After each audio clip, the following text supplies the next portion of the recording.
امبارح برضو واحنا بنتكلم على السوريين اللي موجودين في مصر، اتكلمنا على رابطة السوريين الصيادلة السوريين اللي موجودين في مصر، واتكلمنا على تبرعهم بالأدوية، واتكلمنا على تهريب الأدوية برضو وبعت الأدوية ونقص الأدوية والحاجات العظيمة اللي بتحصل دي. ولكن برضو نفس الرابطة اتبرعت بحوالي 250 ألف دولار لسوريا الجميلة. يعني الفلوس دي بتطلع، يعني بمناسبة الفلوس اللي بتطلع الدولارات دي بتتحول من جوه مصر لبره. فعشان بس ايه يبقى الموضوع واضح كده، دي رابطة الصيادلة السوريين اللي موجودين في مصر. ولكن المهم في الموضوع ده كان صديقنا ماكس على اكس كان منزل عنده على الاكونت بتاعه فويسات، مجموعه فويسات كده للسوريين اللي بيتكلموا على الترحيل او على التفتيش على الاقامات او الكلام ده كله. ولكن الفويس ده هيوري حضراتكم حاجات كتير قوي اتكلمنا فيها قبل كده.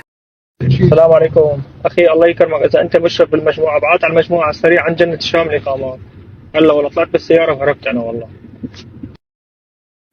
يا اخي بسرعه ابعت على المجموعه قدام جنه الشام تبعات الاقامات على السريع. انا والله طلعت بالسياره وهربت هلا بهالدقيقه. بسرعه يا اخي.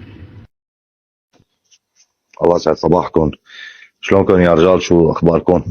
هلا انا حكيت مع المذيع زياد الريس، حكيته على الوضع اللي صاير هون.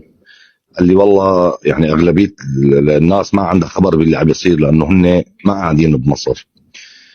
فرح ابعتكم صوره صفحته، ماشي؟ الكل يفوت على صفحته لزياد الريس. مش صار انا بعثت له شكوى رسميه، وهلا في اثنين من اصحابي كمان رح يراسلوه، لانه هذا مذيع بيطلع على العربيه، بيطلع عرفت عليه شلون، له هذا علاقات مع الخارجيات السوريه، ماشي؟ فهلا انا بعث لي تسجيل وقال لي ان شاء الله يعني انا رح اتواصل مع الخارجيه. بس المفروض اخواني انه يكون في اكثر من شخص عم يشتكي له. فرح ابعثكم صفحته هلا على الفيس، يا ريت من الشباب الكل يراسلوه ويبعثوا له شكوى بعد اذنكم. السلام عليكم أخي إحنا عم نحكي بمكان اجتماع الأشخاص اللي ما معهم إقامة، فإذا عدم المؤاخذة يتحركوا وحكوا حيتاخدوا. فالصح اللي عم يحكوا يشوفوا أشخاص معهم إقامة أو مجنسين. هلا أنا بعرف أشخاص مجنسين صراحة، عم تواصل معهم لحد الآن يعني.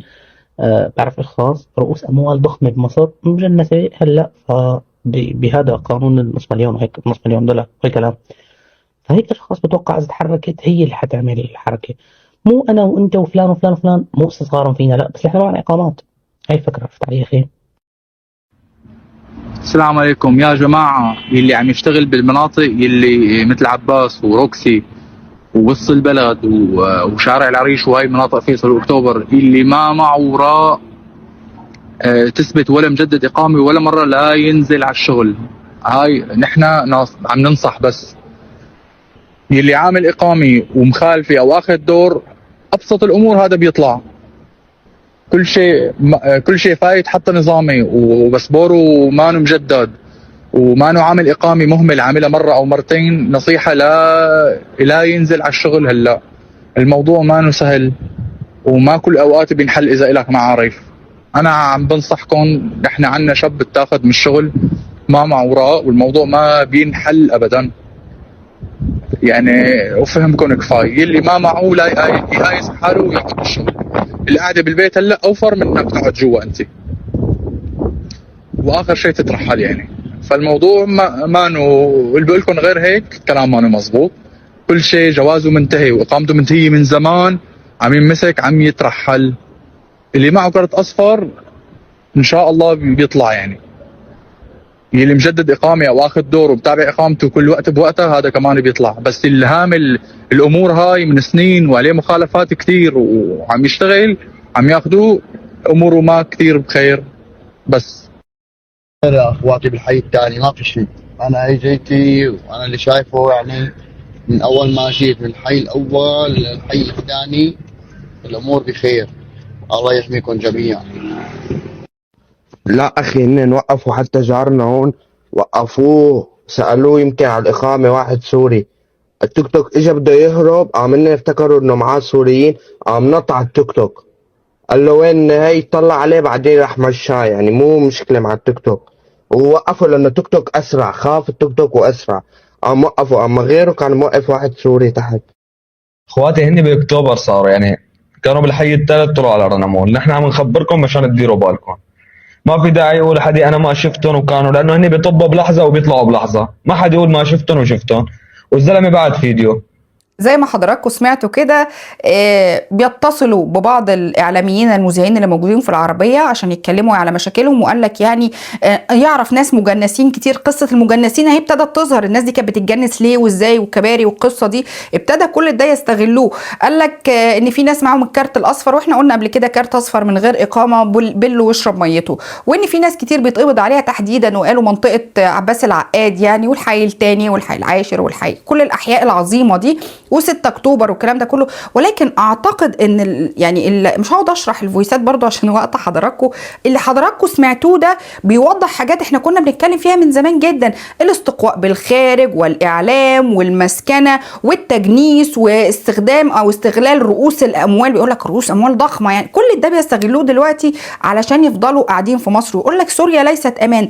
لما النهارده 20,000 مصري راحوا سياحه في سوريا 2025، يبقى ازاي ليست امان؟ يعني المصريين راحوا وعملوا سياحه وانتوا لسه مش عايزين ترجعوا بلدكم وقاعدين بشكل مخالف وغير شرعي، يعني مش مستثمرين ولا مقيمين ولا بتدرسوا ولا بتعملوا اي حاجه. من ضمن برضو الحاجات اللي امبارح كنت حابه اتكلم فيها، بس طبعا طبقا عشان اول وقت يعني، كان برضو العمال او المحلات بتاعت اوزبكستان، قزاقستان، تركستان، تان الحاجات اللي انا اتكلمت يعني، كان في حلقه متكلمين على الموضوع ده، وشارع بيسمى باسمهم في مدينه نصر من كتر المحلات بتاعتهم، شارع اوزبكستان دول، والناس اللي هم اخرهم تان اللي هم بيبقوا داخلين مصر اصلا علشان يتعلموا في الازهر، وبعد فتره يبتدوا يفتحوا محلات وكده، وهتلاقوا معظمهم موجودين، وهم موجودين من زمان جدا. المعهد الديني اللي في الحي العاشر اللي موجود في مدينه نصر، مصطفى النحاس كان في هناك معهد ديني، معظمهم من بتوع تان بقالهم كتير جدا. ولكن طبعا الاعداد بتزيد. ليه يا فندم بتزيد؟ لان هم مفيش حد هيلاقي فرصه ان هو يشتغل ويروح ويجي ويتحرك، والقصه دي باي شكل الا هيكون موجود عندك. ان كان في ابتدوا بقى ايه ينتشروا اكتر ويزيدوا اكتر، والتن بتزيد عندك اكتر زي ما حضراتكم تشوفوا. اسمه ايه الاخ؟ اسمه محمد. ها؟ ايوه، ده عبد الوهاب. عبد الوهاب. ده علي. اسمه علي. من كردستان؟ لا، هم من روسيا، انا من كردستان. هو من روسيا؟ ايوه. مين الروسي؟ ايوه. ها؟ فوتن ها؟ شاورما روسي دي ولا ايه؟ حبيبي. اتكلمنا في الموضوع ده كتير وشرحناه كتير، ولكن طبعا اي حاجه بتزيد. اتكلمنا عن الشيعه، مش القصه بس في الشيعه المصريين اللي انا اتكلمت عليهم امبارح، ولكن انت عندك دلوقتي حاضنه او بشكل او باخر عندك بعض المنتمين الى هذا الفكر اللي احنا عارفين دولهم اللي هم جايين منها، اللي هم اصلا شيعه. فالعدد بيزيد والناس بتزيد، واحنا مش قصه طائفيه، وان احنا داخلين في قصه الطائفيه مش مننا والله. احنا من زمان كمصريين معروف يعني مسلم ومسيحي فقط، يعني ده اللي احنا نعرفه، مسلم ومسيحي. فكرة الكثير بقى من الطوائف اللي عمالة تظهر او الافكار اللي عمالة تظهر دي، يعني مش احنا، مش مصر يعني. فده برضو اتكلمنا فيه امبارح، واعتقد ان في اكتر من حد اتكلم في الموضوع ده او هيتكلم في الموضوع ده، لان هو بقى واضح ومنتشر. اما بالنسبة للمشكلة بتاعة السادة الضيوف من السودانيين، زي ما قلت لحضراتكم برضو امبارح، ان الكثير منهم بقى يقولك ان دي مؤامرة من البرهان، ان يعني دي ناس بتتآمر، او البرهان هو عمل اتفاق مع مصر عشان يبتدوا يرحلوا السودانيين. ليه يا فندم يرحلوا السودانيين؟ قال لك التجنيد الاجباري، هم دلوقتي الشباب اللي هيخشوا الى السودان على الجيش، حارب يا ابني، روح بقى تحارب. هو انا عندي بس ايه يعني مجرد ملاحظه بسيطه، هو الناس اللي معترضه على الجيش السوداني او شايفه ان البرهان عامل مشكله، او ان البرهان هو المشكله، وللاسف الشديد يعني، ودي حاجه مسيئه ليكوا يعني، ان انا الاقي ان الجيش سيء واسوأ جيوش الجيش السوداني. ده في سودانيين كاتبينه، حضرتك تقول لي هم مش سودانيين؟ دول من اللي اتجنسوا ايام البشير، دول دعامه، دول جنجويد، دول عفريت ازرق. مش هنقسمهم، مش هنعمل لهم تحاليل DNA زي ما قلت لحضراتكم.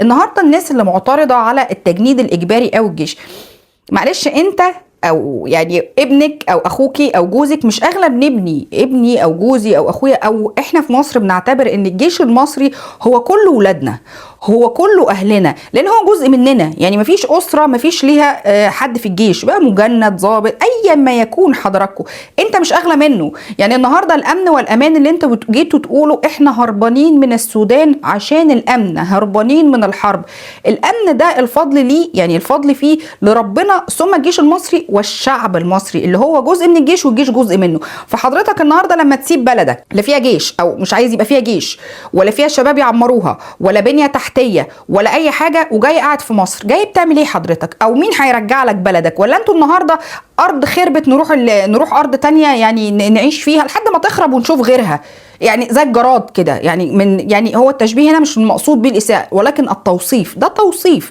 يعني انا بلدي خربت اروح بلد تانية خربها مثلا واروح، طب ما حضرتك البلد دي مدفوع فيها فلوس، انا بلدي دي مدفوع فيها فلوس، بنية تحتية واصلاح اقتصادي ومرار طافح وشهداء ودم وحاجات كتير قوي.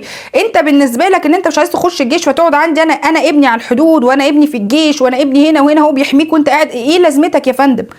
ليه يعني بتاع ايه؟ انت مش اغلى منه، ارجع دافع عن بلدك. دي حاجه ما تزعلش حد، ولكن الحقيقه الاقي حتى الناس معترضه ان ارجع بلدك عمرها، وفي نفس الوقت الاقي بوستات نازله ان السوري رجع السودان وان اليمني رجع السودان وان المصري رجع السودان، لان هم شافوا في السودان بعد الدمار اللي حصل في الحرب فرصة كبيرة للاستثمار في اي حاجة. السلام عليكم، كيف تمام؟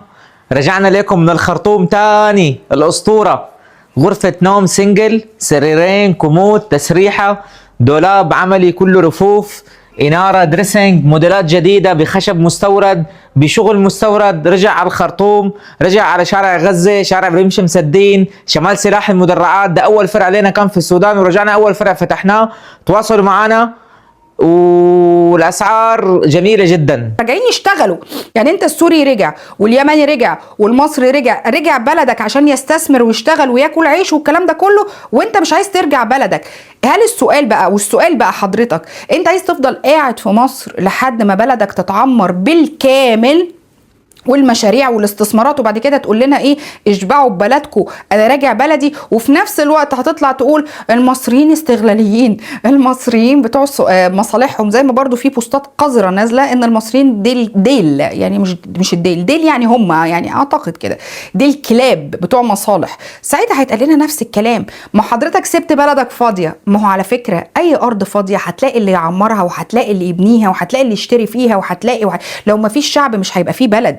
وفي نفس الوقت لما المصريين واليمنيين والسوريين يخش بلدك يعمرها بقى وبنية تحتية، ما تجيش تعيط، ما تجيش تقول موارد السودان، ذهب السودان، ما انت سبت السودان وتيجي بعد كده تقول لا انا عايز بلدي فتسيب لنا احنا بلدنا. انسى يا بابا، مفيش حد بيخش ويحط رجله في بلد فاضيه ملهاش اللي يدافع عنها وهيطلع في يوم من الايام. المهم دي برضو البوستات المنتشره، والحقيقه برضو الاتوبيسات اللي راجعه الناس بتقول الخرطوم تمام، الدنيا تمام، الحياه لطيفه. يعني الناس دي كلها يا سعادتك بتصوم رمضان ده في السودان 30 بص من اصبحت يا سعادتك كشف واستمتع حبيبنا غسان الساعة 12 ودقيقتين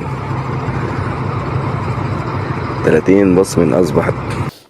المهم كمان كان من يعني المقالات اعلامي سوداني كان بيتكلم على الموضوع زيارته لمصر، وقال ان هو زار مصر مره واحده من بعد الحرب اللي في السودان، جه بري وسافر عن طريق المطار، وقال ان هو قصد ان هو يجي بري ويسافر عن طريق المطار علشان يشوف الوضع بالكامل عن طريق البر وعن طريق المطار وكيف البلد والكلام ده كله. وطبعا ركب القطر من اسوان الى القاهره وشاف الوضع بشكل كامل. ولكن كلام الاستاذ المحترم يعني يدل ويثبت احنا بنتكلم في ايه اصلا، وان حتى موضوع انفجار المصريين او غضب المصريين هو مبرر بسبب سلوكيات بعض السودانيين، عشان مش عايزين نجمع. المقاله بتاعت الاعلامي بكري المدني بيتكلم زي ما بقول لحضراتكم ان هو جه مصر مره، ولكن بيقول ايه بقى ايه الكلام بتاع الاستاذ بكري. بيقول منذ وصولي منطقه كركر ثم اسوان وعلى متن وامتداد سير القطار حتى القاهره كان يتعاظم عندي شعور بان هذا الحال لن لن يستمر، وإن انفجار السلطات المصرية وحتى المجتمع المصري في وجه السودانيين هناك مسألة وقت يقصر ولن يطول. سلوك كثير من السودانيين في السفر والسكن والحركة داخل مصر مستفز ويدعو للانفجار. المراقص، الكافيهات والشوارع المشبوهة كلها سودانيون بصوت عالي وفاضح. بيكمل الأستاذ بكري بيقول: طارت أسعار الشقق من خلال سمسرة السودانيين وإيجارهم بالباطن، وده الحقيقة اتكلمنا عليه كتير قوي، إلى معدلات لم تشهدها مصر في تاريخها. وغزت البلاد تجارة الضغوط، أعتقد التجارة لا يقصد استغلال الظروف يعني، والعملات وبعض الممنوعات والاستثمار حتى في التعليم. أكثر الذين تضرروا من وصول النطيحة والمتردية إلى مصر الذين كانوا يقيمون هناك بأدب واحترام والتزام منذ عقود. ده كلام الأستاذ الإعلامي بكري المدني. أظن بعد كلام الأستاذ بكري المدني الإعلامي السوداني المحترم واضح جدا ان المصريين كانوا يعني على شفا انهيار، ولكن طبعا عشان احنا شعب يحب بلده بيحب وطنه كتير جدا. من ساعة ما اتكلمنا في الملف ده من سنين، ده مش حاجة جديدة يعني، من سنين اتكلمنا في الموضوع ده.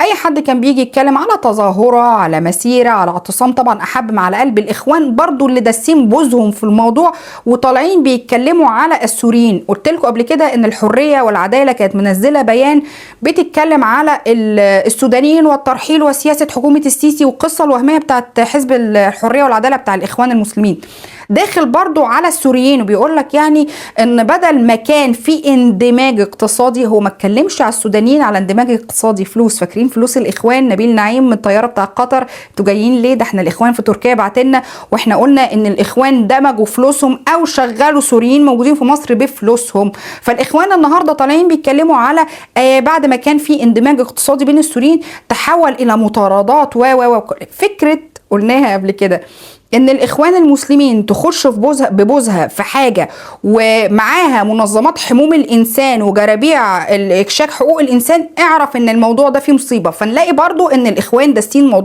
دماغهم في الموضوع ده. احنا بقالنا كتير بنقول ان احنا بنتحمل بعض تجاوزات او الكثير من تجاوزات الساده الضيوف الموجودين والتطاول والسب وقله الادب وحاجات كتير قوي عشان احنا عايزين نحافظ على البلد دي. لا قلنا اعتصامات ولا قلنا مظاهرات ولا قلنا مش عارفه ايه، احنا اقصى حاجه نقدر نعملها ان احنا بنوعي، ان احنا بنتكلم، ان احنا بنشاور، ان احنا بنقول قاطع. اظن ان انا النهارده لما اقول قاطع دي حقي. اشمعنى يعني بتقاطعوا عشان غزه؟ يعني قاطع عشان مصر، ادعم المنتج المصري، اظن حقي ولا ما فيهاش مشكله خالص. وبمناسبه المقاطعه، كلمت حضراتكم امبارح على المسلسل المصري بتاع اصحاب الارض بتاع منى شلبي واياد نصار، يعني اللي بيتكلم على قصه حب بنت طبيبه مصريه. يعني حته اللفلفه دي انا مقاطعه لهذا المسلسل، انا بحترم راي الجميع، اللي عايز يتابع يتفضل يتابع.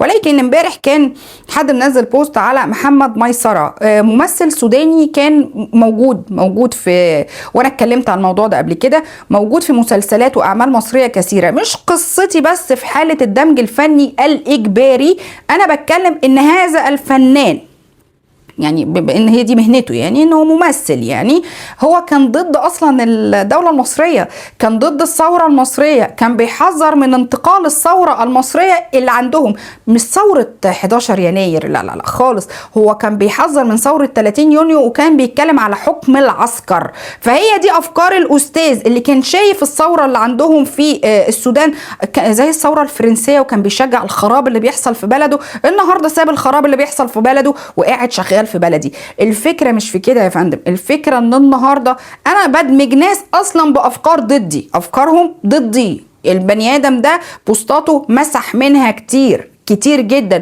وقال لك ان الرئيس السيسي هو اللي جابه اصلا مرسي، نفس فكر الاخوان، نفس مش عارف.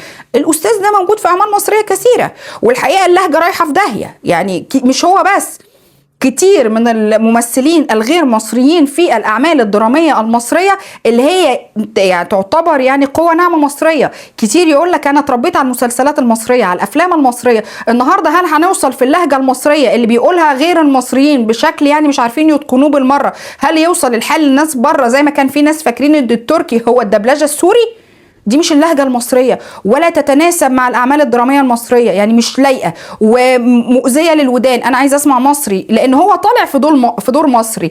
لو حضرتك جايبه لأي جنسية تانية ماشي، هي دي لهجته، لكن هو مش مصري يا فندم، فحضرتك بتدسهولي بالعافية. هذا الممثل موجود، الله يرحم بقى ايه يعني. الواحد يفتكر كده لما كانوا يجي يتكلموا عن مسلسلات الصعيدي ويقول لك مصحح اللهجه، في قنا بيتكلموا كده، في المنيا بيتكلموا، سوهاج بيتكلموا كده، اسيوط كده، ليهم تركاتهم. فكان يجي واحد بقى يصحح بقى اللهجه المصريه اللي بتختلف من محافظه للتانيه، كان في حد بيجي يصححها. النهارده اللهجه العاميه المصريه اتشمت. الاخوه اللي داخلين عافيه دول في الدراما خلوا اللهجه العاميه المصريه مش مظبوطه. انت بتفرضهم عليا فرض ليه؟ يعني احنا حابين بس نعرف ليه. طبعا يعني الموضوع يطول قوي في الموضوع ده، يعني الحاجات بتطول قوي مننا، وده اللي بيخليني يعني بس عشان ما بحبش اطول مع حضراتكم، عشان بس حتى يعني ايه الضغط والحاله الملل اللي بتيجي عند الناس دي، فبيخليني اقسم الموضوع شويه يعني. المهم حضراتكم من ضمن برضو المواضيع بعيدا عن الدراما اللي مش هنبطل كلام عنها، وهنتكلم عن الاعمال الدراميه اللي هي بقت مدروسه من الساده الضيوف اللي موجودين عندنا يعني. وفي الاخر هيجي يقول لك احنا اللي عملنا الفن المصري، احنا اللي اضفنا للفن المصري، احنا اللي عملنا للفن المصري، مش العكس يعني. مش الفن المصري اللي خلى الناس تعرفهم الحقيقه يعني. مش عارفه يعني احنا عدمنا عيالنا الفنانين ولا مش فاهمه يعني برضو. ولكن خلينا نقول ان الاعمال المصريه للفنانين المصريين احنا هنتابعها، وده رايي شخصي انا ما بفرضهوش على حد عشان ما حدش يقول انت بتفرضي ليه، انا عايزه اتفرج ودي براحتك يا فندم. ان شاء الله تتفرج طول رمضان او حتى ما تتفرجش على مسلسلات هندي وباكستاني، انت حر، ده رايي انا الشخصي. المهم حضراتكم من ضمن برضو الحاجات اللي انا كنت حابه اتكلم فيها، وطبعا زحمه حاجات قوي، المهم يعني كان من ضمن الحاجات دي ان كان في زول سوداني منزل بوست كده عنده ان في بعض الاسر السودانيه اللي موجوده في مصر بقالها فتره بتخزن سلع عشان الكشات، وقال ان هو جمعوا حاجات او ابتدوا يخزنوا حاجات تكفيهم لمده شهر قدام. حضرتك انت مش واخد بالك انتوا بتعملوا ايه؟ النهارده احنا يعني كل سنه وحضراتكم جميعا طيبين ومصر بخير يعني. داخلين على رمضان، يعني انت النهارده لما تبتدي من قبل رمضان مثلا يعني تقريبا شهر تبتدي تخزن عشان رمضان، وبعد كده تنزل تخزن تاني وتعملوا تاني. فاكرين ازمه السكر اللي كانت عندنا، فاكرين ازمه الدقيق، فاكرين ازمه الرز، فاكرين القصص دي. فحضرتك النهارده شوف كم مليون قاعدين عندنا في مصر النهارده بيخزنوا علشان ما ينزلوش، عشان الكشات اللي بتحصل في الشارع. انت بتتسبب لي في ازمه، انت بتتسبب لي في ازمه. والناس اللي بتتكلم على 20 مليار النهارده بتاعه الاستثمارات العقاريه وشركه اسمار، وانت مستفيد حضرتك مستفيد. انت ما عندكش ما يساويه بالسعر ده وبالكفاءه دي وبالمستوى ده في بلدك. ان السودانيين يعني استثمروا في العقارات. انا كمواطن مصري استفدت ايه؟ زودت عليا الايجارات، زودت عليا التمليك، زودت عليا كل حاجه. فكره العرض والطلب ده بين الاهل البلد يعني. طب ما طول عمرهم الخلايجه او اهل الخليج بيشتروا في مصر، ما كانش عندنا الازمه دي ليه؟ كانش عندنا الازمه دي ليه؟ لان هم كمان ما كانوش بيستهدفوا المناطق اللي فيها مصريين كتير، زي مثلا منطقه فيصل والهرم وبدر والعبور، ولا كانوش بيستهدفوا الاماكن دي. كان بيجي الخليجي من دول او اي حق من الجنسيه الخليجيه، كان بيجي مثلا معظم الشقق مثلا على النيل غالبا، كانوا اللي هو اصلا المصريين يعني ما كانوش مقتلين نفسهم عشان نشتري شقه بكام مليون وقتها عشان نقعد نشوف النيل يعني. تمام. لكن الاخوه السودانيين لما دخلوا في كل حته يا فندم. احنا بنتكلم من 2020 كان القنصلية بتتكلم على 8 مليون سوداني. فانت بتقولي ان انت زودت في جيب المطورين العقاريين، مش في جيبي. انت خربت بيتي انا كمواطن مصري، لان الهجمة بتاعة الطلب كانت اكتر بكتير من المعروض، فغلت الدنيا علينا. انتم لستم اصحاب فضل علينا، انتوا تخزين بتخزنوا، تهريب بتهربوا، البعض وليس كلكم. بس عشان بس ايه، انا ما بستهدفش اهانه، او يعني مش هدفي ان انا اهينك او ازعلك، انا بس بوضح المواضيع. لان في ناس شايفه ان هم اصحاب فضل علينا. يا فندم كان الشاطر نفع نفسه اللي ما عرفش يعمل حاجه جوه بلده او كشعب. انا ما بتكلمش عشان هتقولي المصريين قاعدين في الخارج بيشتغلوا في الخارج وتاني وللمره المليون المصري المخالف رحلوا، المصري المسيء رحلوا، عشان بس نخلص من السرديه العبثيه اللي دايما بنتكلم فيها دي. فحضرتك لست صاحب فضل، انت مستفيد. ان كنت بتتعلم، بتتعالج، بتشتغل، بتستثمر، انت مستفيد، فانت مش صاحب فضل عليا. ارجو ان الصوره تكون واضحه ومفهومه، لان هيطول بينا الكلام في الموضوع ده. ولكن خلينا نقفله دلوقتي وهنكمل بعدين، عشان برضو ايه محدش يجي يقول لي انت السبب في الضغط اللي بيجي لي. المهم خلينا نقولها زي ما بنقولها دايما، ربنا يحفظ مصر وجيشها ويحفظكم ويسعدكم جميعا يا رب. ارضي وانا حر فيها. ولا تلومن إلا أنفسكم